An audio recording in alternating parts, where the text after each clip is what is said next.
Hello, everyone. Welcome to this week's episode on Laid Back the Zinka podcast.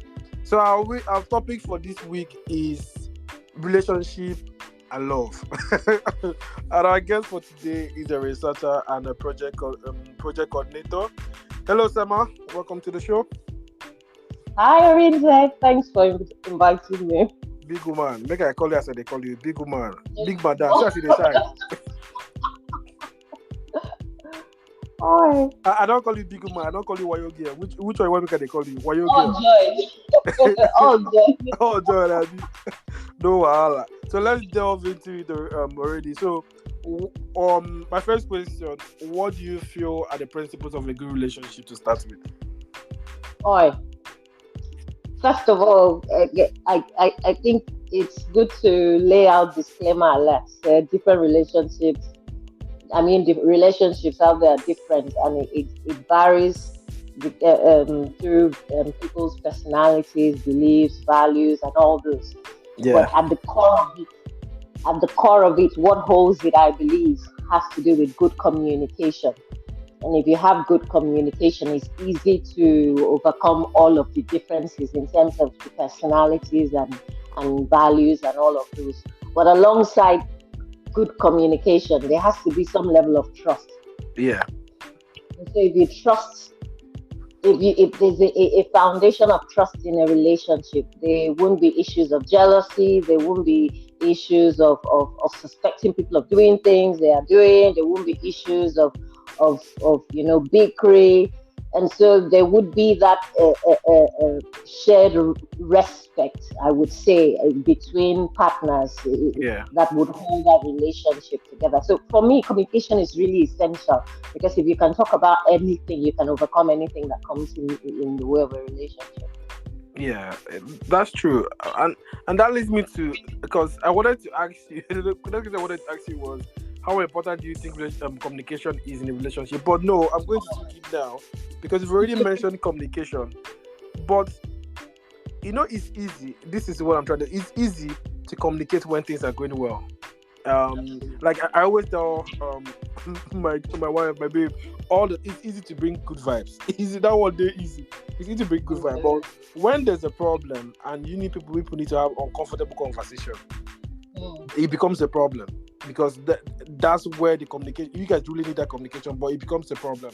So how do you think people can actually navigate this in a relationship? I think, first of all, sometimes like you said, we just don't know how to communicate. And communication is built from the very initial stages of a relationship. Yeah. You need to be clear about how you communicate. You need to be clear, set boundaries in terms of saying, I hear people in relationships that say we have a rule that we can't go to sleep if we've not resolved our issues. We have to talk about it. People set those kinds of rules in terms of... which is really important, communicating well. But there are some people that are very skilled in throwing things under the carpet, and then one day everything just bubbles out. And so I think and so the important thing is just having that set rule that as we are going into this thing, we want to be able to communicate, well. We need to set standards around communication. And it could be things around, you don't go to bed with issues that have not been resolved. You talk about everything. You share information about everything. When you cultivate that attitude of talking about everything, it's so easy to communicate about the highs and the lows. Yeah. I've seen situations where of really good communication standards, but I've also seen situations of really poor communication standards, and so it's a case of nurturing that process and going at it from the onset, and having that rule that this is something that we must set priority around and then work towards. Yeah. That's true. Because communication, like I mentioned earlier on, I think it's easy to bring good vibes. Good vibe is very easy. I can just see somebody now who will begin play. It's easy. But once there's a problem, to have uncomfortable conversation, it becomes a big issue. So, like you said, some people just throw it under the carpet, and when you bring it up, they start gaslighting you. Exactly. They start running. Things like, I hear stories where someone says, "Oh, they've been in a relationship for maybe 9 years, and then they eventually got married." and then they broke up, and then you find out what the issue was. Oh, he didn't want to have a child. That's something you should have figured out from just From the communicating beginning, before you even yeah. got married. You From the get? beginning, yeah. Yeah, but because it's important to talk about everything, money, how you guys are Everything going to should be handle on the table. finance. Exactly. How Yeah, you all those manage things are important. money, Yeah, children, everything should be on the table so that from the get go, you people will have a clear sense of what direction you people are going into before you jump head on. yeah, yeah. But that links me to my next question now. So we've mentioned communication, which can be a problem in relationships. Yeah. What other issue do you think we like? What other issue do you think can emanate in relationships and love that we need to work on apart from communication? I think there's something controversial that I'm about to bring up.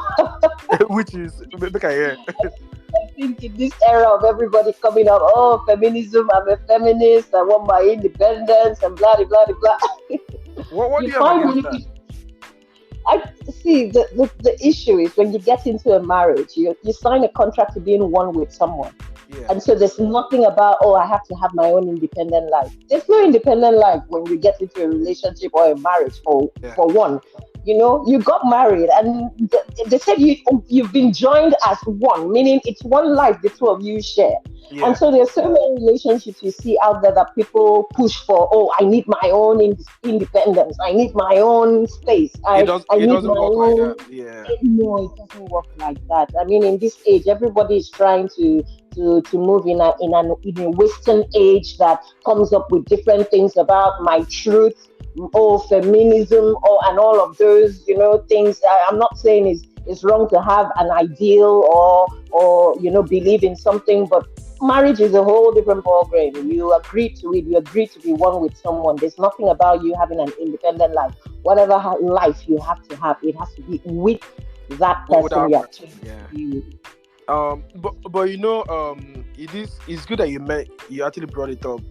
I don't think there's anything wrong with feminism, but I feel like there's toxic version of feminism out there Exactly. that people need to Exactly. understand. Like when you're in a Exactly. relationship with somebody, is two against the world. And I believe Exactly. the man should support the woman's dreams. If she wants to be anything, support her to the fullest degree who she wants to be. If the man wants to be anything, the woman should be there to be his cheerleader to get to where he wants to be. But this Absolutely. thing where people start thinking is like a fight, man versus woman. Nobody's going to Mm, nobody's going to win. Because if people will start mm. fighting each other, start competing, and from there it becomes toxic. Exactly. Nobody's going. Exactly. But it's good that you brought it up because people need to be aware of that, because most people end up picking that thing instead of supporting their spouse, their partners. They end up competing. Yeah. I don't think Exactly. it's It helping. becomes a competition. Yeah, Who is making more? Who is putting the best effort? Who is doing more chores at home? Who is yeah, taking care of the child more? It becomes a competition. yeah. And if you do that, people need to understand that it's a partnership. And Yeah. once you start doing that, whether you like it or not, it creates a toxic environment where Yeah. because men I don't know, but from a man's perspective,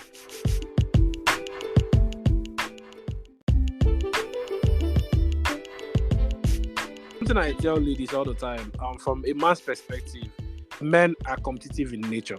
So once you create that toxic environment where the man feels you people are competing, it becomes crazy.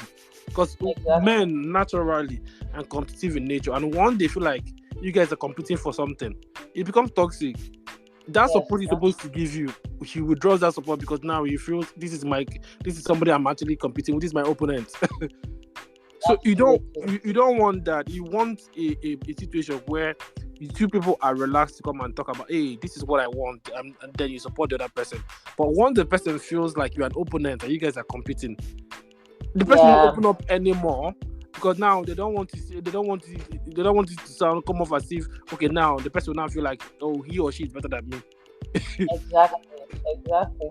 I think Yeah, you drew the point of competition, and something just came to my mind. And I mean, in this day and age that people see other people's relationship and then want the same for themselves, and by so doing, raise some unrealistic expectations on their partners to God do the well. same thing like the other couples are doing, and that in itself also stands in the way of relationships. That's what I said now. God well.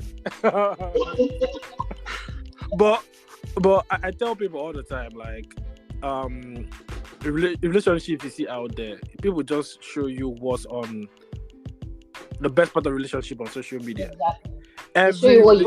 Every relationship, just think back, a relationship with your siblings, your parents, it's never easy.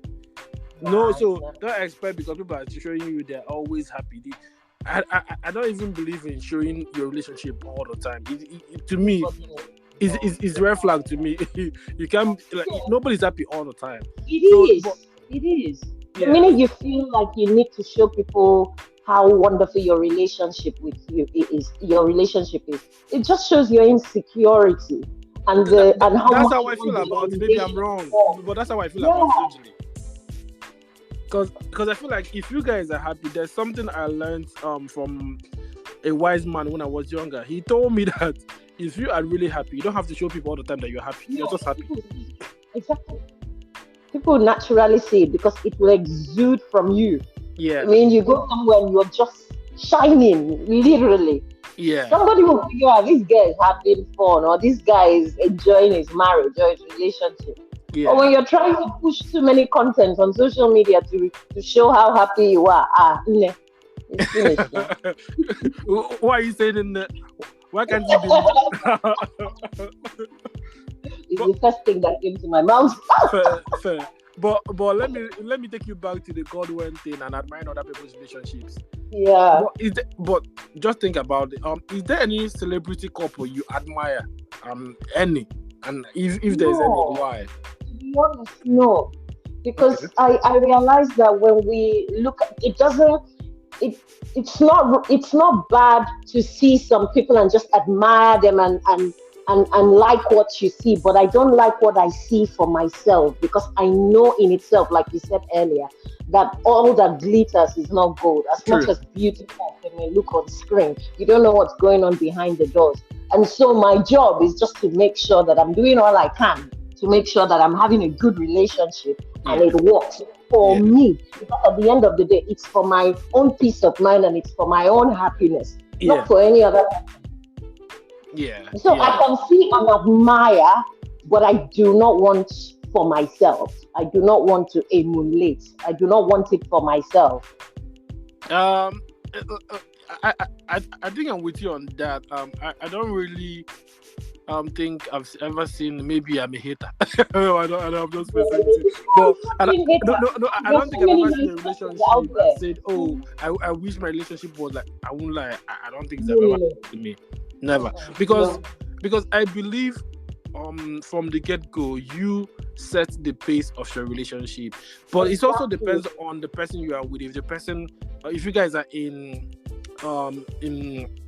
unison, you guys understand each other, then you guys will walk the same path. Because once you guys understand each other, and then it's easier.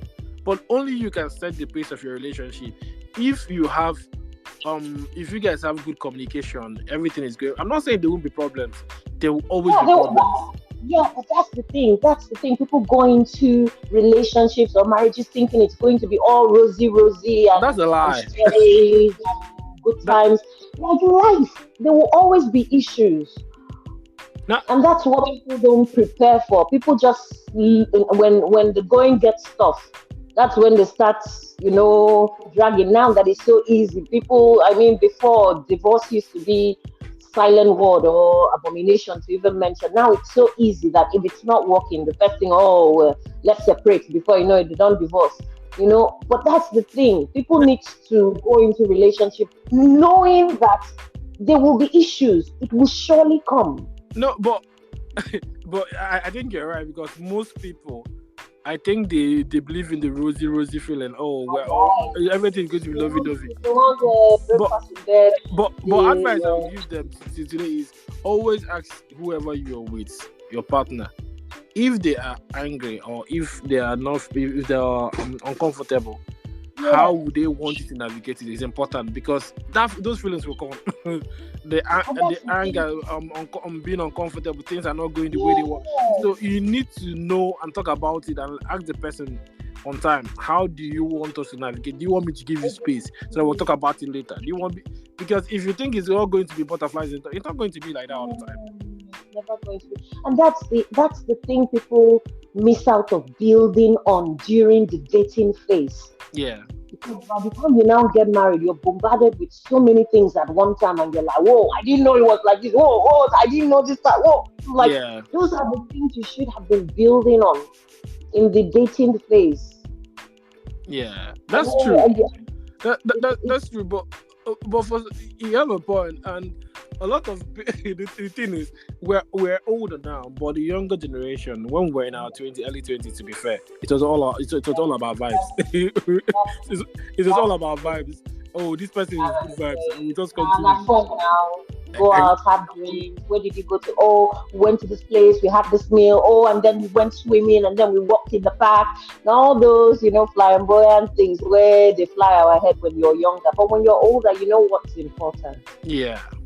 It's a different ball game when you are older. When you are older, you want someone you can actually sit down with, have a good conversation, laugh. Like because at the end of the day, it's just the two of you, them plus the kids. Exactly. So you people need to be able to be friends. You need to be friends with each other to start with. Because without that friendship, I don't think you guys can even talk to each other. And it's very important. I mean, I used to say for my parents have been married for almost 50 years now. And I used to say the romance may not be there, but one thing they have holding it is friendship. You hear them in the middle of the night talking and laughing or watching Nollywood together.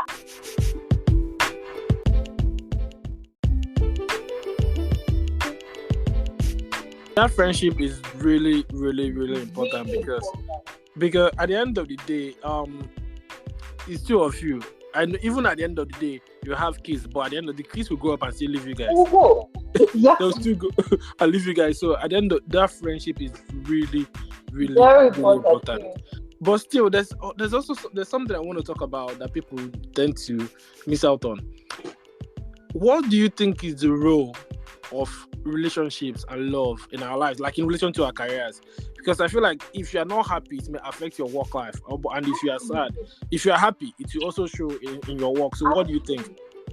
I think the thing is, we human beings, we're very emotional people. Some people are gifted in compartmentalizing their emotions. Some people are just terrible at it, so that it projects in what they do at work, in their relationship with other people that they are not in, intimate or other types of relationships. So it definitely impacts the way we relate with people. It impacts the way we work.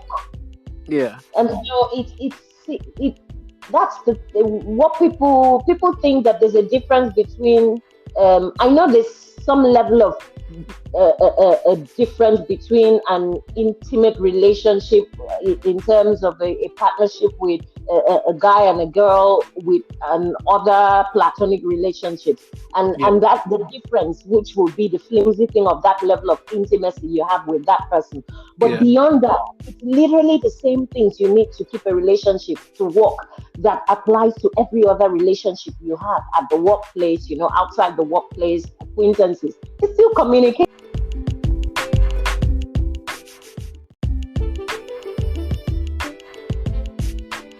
We used to say, if you don't get along with people, there's no way you'll be willing to collaborate with them on different projects. True. And so it's really important, that friendship, that friendliness, that communication. If you're not communicating about things, you miss out on things, and you might not even achieve your goals at work. And so it applies.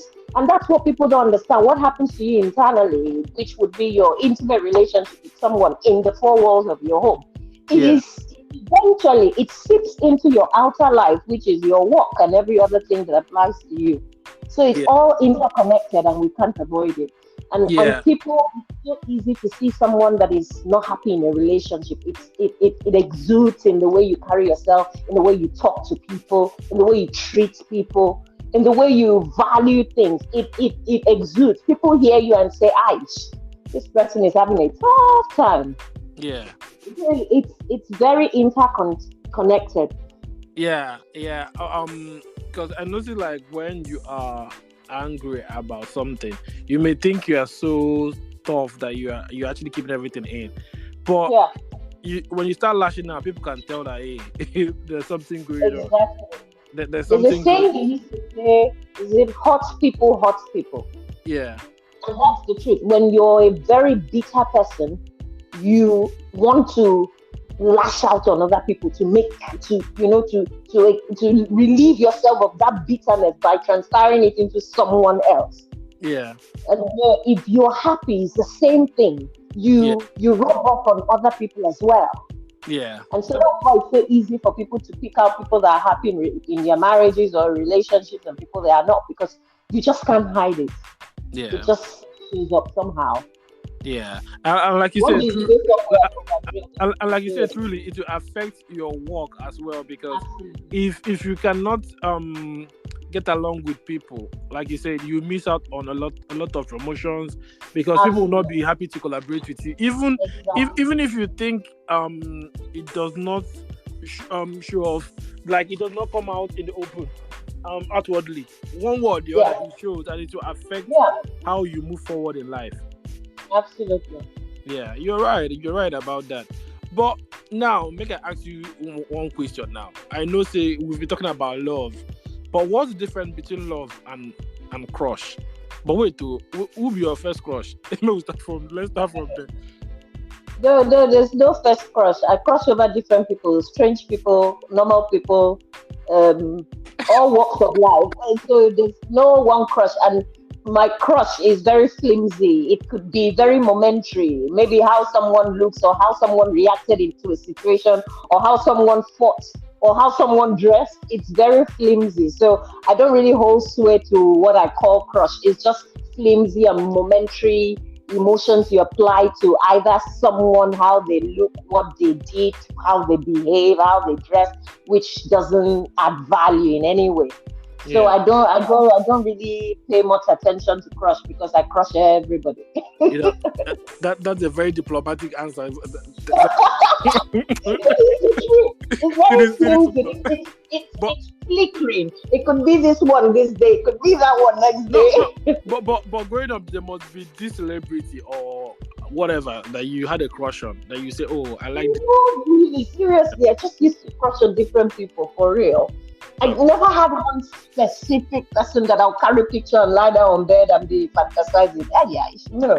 Particularly because I used to read all weeks of novels and Mills and Bones, and so I was more a very imaginative person. I rather imagine my crush than actually use a physical one that I've seen. so, but so So what's the difference between love and crush actually?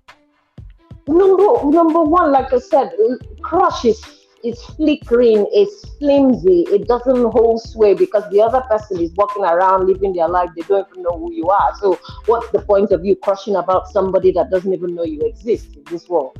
And so it's very one-sided, which Yeah, doesn't make meaning. It will only give you hypertension or high blood pressure, especially when the person doesn't even acknowledge you. So what's the point of it?